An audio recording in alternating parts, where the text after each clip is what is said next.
Hi, my name is Dwayne Comedian, General Manager for Hokua. And my question, I got two questions. The condominium sector, what are your plans for the condominiums that we have in the state of Hawaii, number one? Number two, does the state have a program or a pilot program that the condominiums can be aware of or anybody else can be aware of? We're working with a number of condo association and groups now. I'd be happy to talk to you more about that, but yeah, we believe that there is a strong application for MDU condominium associations in Hawaii in particular. There's some programs that we're involved with right now that we are partnering with some of these property owners. So if you have a property that you're interested in building some infrastructure using level 2 charging stations, we'd be happy to talk to you. Yeah, as my colleague just mentioned, the MDU, or the multi-dwelling unit, this is quickly becoming one of the hottest topics in the infrastructure deployment arena. As I mentioned earlier, it's not everybody that has a garage to plug into.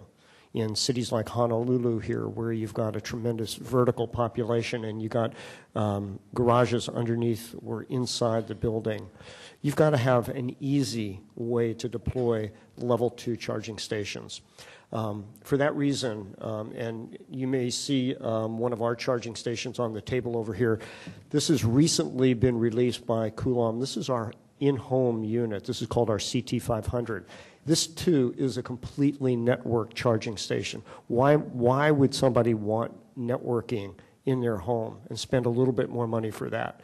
And the reason for that is in a multi-dwelling unit where there might be a condo board, or if it was just a rental unit and the owner of the building wanted to install these units for the convenience of the tenants, this gives an easy way to charge back for the cost of the electricity, either through a swipe, either through a monthly fee to the HOA, whatever way that the managing partner would want to drive that business. The good news is it's now available to all those tenants. And I would just echo Better Places working with a number of condominiums.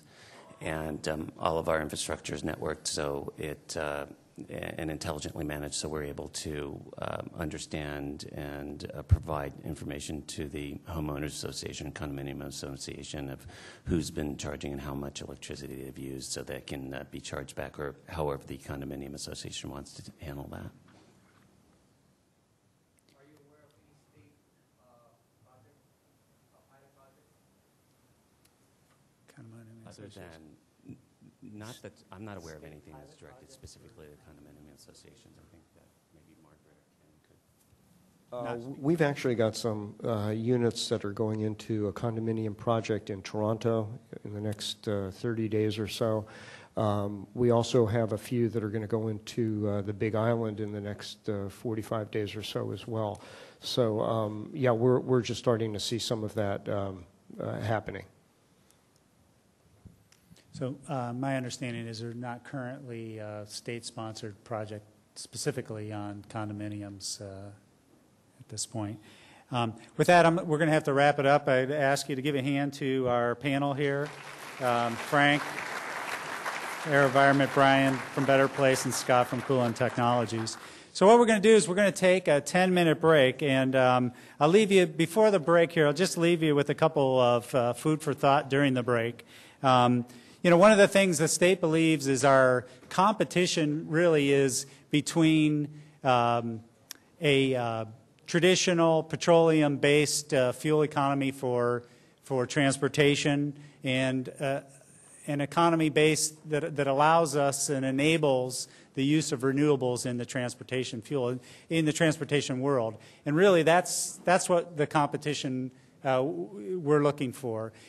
Each of the companies that you heard this morning described their own approach, and there's differences in the vehicle technologies and their approach and how they're bringing those vehicles out. There's different strategies in charging strategies as well as their networking approaches, but really we're looking to work together as a community to move forward in this technology.